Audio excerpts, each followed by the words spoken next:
या पुढे घ्या.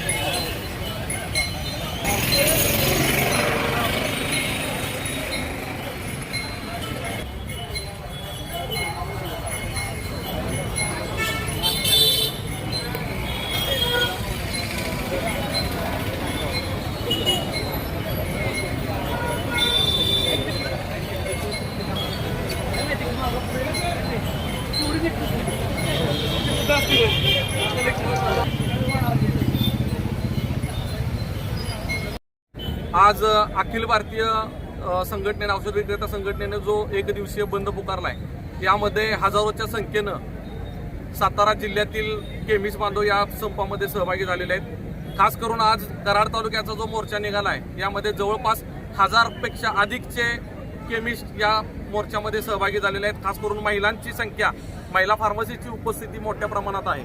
आज या देशामध्ये ऑनलाईन औषध विक्री किंवा जो स्पुरियस औषधाची विक्री मोठ्या प्रमाणात होते। या मोठ्या प्रमाणामध्ये तरुण पिढी ही व्यसनाधीनतेकडे जात आहे। यामध्ये औषध विक्री ही ऑनलाईन स्वरूपात जी होत आहे, त्यामुळे मोठ्या प्रमाणात समाजाचं मोठं नुकसान जे होतं ते वाचवण्यासाठी हा देशव्यापी बंद आज आपण पुकारलेला आहे। जे कॉर्पोरेट या देशामध्ये येऊ घातलेले आहेत, या कॉर्पोरेटनी ज्या पद्धतीनं डीप डिस्काउंटिंग या व्यवसायामध्ये सुरू केला आहे, तोही एक चिंताजनक विषय आहे। या राज्यामध्ये जवळपास 5 लाख अधिकचे रजिस्टर फार्मासिस्ट असताना ड्रग अँड कॉस्मेटिक ऍक्ट 1940च्या कायद्यान्वये औषध विक्री फार्मासिस्टच्या उपस्थितीमध्ये होणं अपेक्षित असताना सुद्धा कुठल्याही प्रकारच्या कायद्याचा अंमल या राज्यामध्ये, या देशामध्ये होताना दिसत नाहीये। दुर्दैव असं आहे की आम्ही अनेक मागण्या या राज्य सरकारकडे असेल किंवा केंद्र सरकारकडे केलेल्या आहेत, या मागण्यांची दखल न घेतल्यामुळे आज आमच्यामध्ये हा बंद पुकारण्याची वेळ आलेली आहे।